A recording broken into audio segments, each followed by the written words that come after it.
Hey, howdy guys, Connor McCaskill here, and today I am joined by Zach Mayfield, who is over on FaceTime. Zach, what are we doing today? How are we doing, everybody? Today, we're talking about Adobe Premiere Pro, and we're gonna give you 5 ballin' tips to work on to make your workflow better, right, Connor? Absolutely, and not only are there 5 tips on this channel, but there are also going to be 5 tips on Zach's channel. So if you're interested in even more crazy, awesome, ballin', as Zach would put it, tips, definitely go check out. All the links will be everywhere. But before we get into this video real quickly, I'm actually going to be on a panel of judges for this film contest, short film contest called Focus on the Good. If you're interested in checking that out, it's a super cool thing. There's gonna be lots of prizes. Definitely go check out the video that is linked in the description. Now, without any further ado, let's get into the first tip. Okay, so the first thing is actually very quick, very simple, but is something that helps me out a lot, and it is called the enable key. So Premiere Pro doesn't actually have this set up automatically, so what you're going to do to get the enable key working, I like it to be on my E key. You're gonna go up to Premiere, you're going to go to keyboard shortcuts, and in the search bar right here, you're going to type enable, and you're going to click it and drag it and put it on your E key. Now, I already have it here, so now I have it on there twice. I don't know what that's going to do. I'm just gonna cancel that. But basically, what's really cool is now instead of deleting things and doing what I like to call a destructive edit, I don't have to worry about that anymore. So let's say I have my base layer of footage right here of me doing an A-cam, but then I also have this top layer, which is my screen recording, and I don't want to delete the screen recording. I just want it to come in and out when it's necessary. So instead, what I can do is I can make cuts, and instead of deleting it, I can just hit the E key, and now there's my face, all nice and pretty. And then when I want to transition into the screen capture, it'll just transition into the screen capture, and I didn't delete anything, so that way if I'm like, oh, actually I want that back for some reason, I just click the E key on it again, and there it is, as if I never touched it. Wow, what a tip from our friend Connor. Let's get into tip number 2. Similar to Connor's tip, mine is also a single keyboard stroke that you can set up in your keyboard shortcuts. He already showed you how to do that. Mine is R for speed and duration. So it's very simple, but basically if you want like this clip right here to be in slow motion, you would just click on the clip, hit R, and then this was shot on a red and 120 frames per second. So 500% is full speed, so I would make this 100% to make it slow motion. So now we got slow motion. And Command Z to undo it. R 100, enter, and that is how you use R for speed and duration. It just makes things a little bit faster.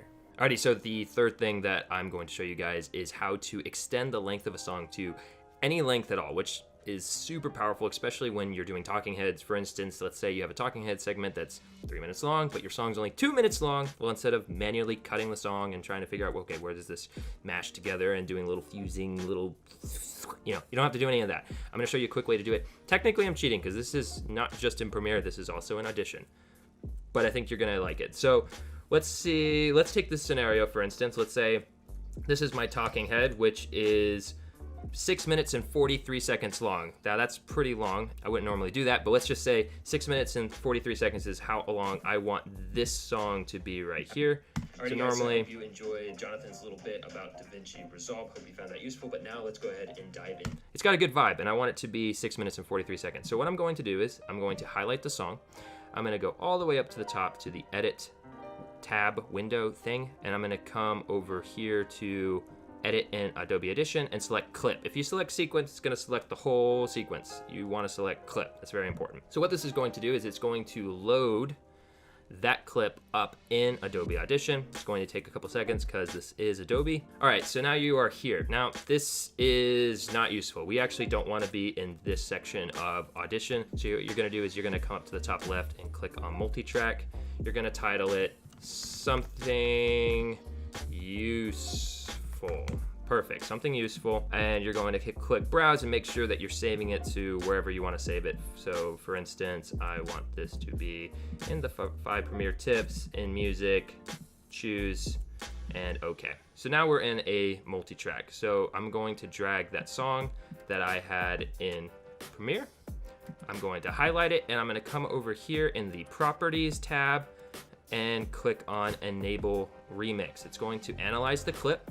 It's kind of figuring out how the song works, because songs are pretty formulaic, so it can kind of figure out where the beats are and where the chorus is and the bridge and all that good stuff. So here we are. And then target duration, I'm going to highlight this and I'm just going to type 6 minutes, and I like my songs to go a little longer usually than the talking head, so I have some flexibility. It was 43 seconds, so let's go ahead and say 50 seconds. Hit done, processes the song, boom. Now you have a song that is 6 minutes and 50 seconds long, just like that. And to get it back into Premiere, this is super cool. This is where Adobe kind of shines. It is pretty awesome. So what we're gonna do is export to Adobe Premiere. I like to set the mixdown session to a stereo file. And then you're going to pick where it goes again. You can name it something or not, doesn't matter. Export. And it's going to say copy to an active sequence, which is yes, and you want it to go to a new audio track. Hit OK, and there you go. You have your song now that is the entire length of the video. Into how I grade in Premiere Pro when dealing with Super awesome. footage. Dude, I'm actually really excited to watch your video when it comes out so that I can learn that, because that's actually super cool. Yeah, it's definitely my favorite thing about how Premiere works with Audition. When I discovered that, I was like, okay, I'm sold. This is now going to be my editing platform for anything. Okay, so this is another simple one coming at you, but basically, instead of using your audio keyframes to set the level of your audio, it kind of takes forever to like click on these things and drag them down and all that stuff. Here's what I do. I just use the C tool to cut. I just use the cut tool to cut right here.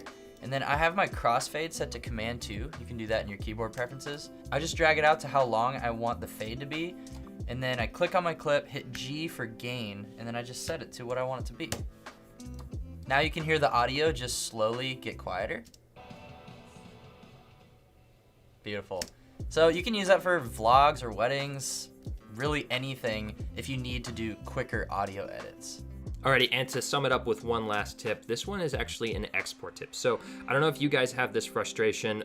I know I had this frustration, and I know a couple of my friends had this frustration, but when you export your video in Premiere Pro on a Mac, it never looks the same as it did in Premiere Pro when you export it. Like, the color grade is wrong, and it just drove me absolutely insane. You know how to fix this? There's a fix. Zach, there is a fix. Yes, I didn't know this.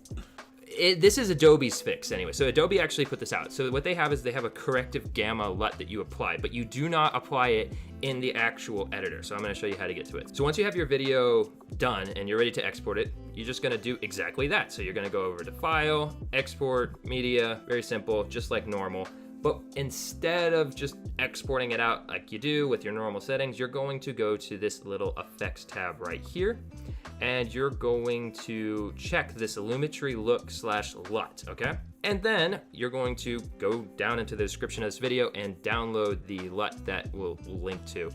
This is actually provided by Adobe, and this should fix the issue. I wish that they would actually fix the issue internally, but this does work. So your videos will actually look a lot more like what they do in your editor. So I keep mine on my desktop just because that way it's always there. And it's called QT Gamma Compensation. So you're gonna click that, you're going to hit open, and you'll notice on your screen, it gets a little darker. Just ignore that. It looks kind of funky in here. And also another bug with it, which is super goofy. Again, this was put out by Adobe. I don't know why there's so many issues. On applied, it'll say none, as if it didn't work, but it did work. So you're just gonna have to trust me on that one, and then you export your video with your normal settings, and that should fix the weird color difference that you get when you're exporting from Premiere on a Mac. Dude, that's crazy. Because sometimes when I export videos, it does look a little different or like less saturated than in Premiere. That's insane. I had no idea about this. Yeah, it looks almost flatter when you export it, and sometimes the colors can even be a little bit off, so that fixes that weird gamma. I don't know, they call it gamma compensation. So it's something to do with the gamma when you export. I don't know. How does Adobe get that wrong? I don't know. Fix your stuff, Adobe. Come on. Well, anyways, guys, I hope you found that useful. Again, remember that there are 5 more tips over on Zach's channel, so make sure you go check out this guy right here. I hope you guys enjoyed the video and you got something useful out of it. Leave a like if you did, and as always, thanks for hanging. Bye.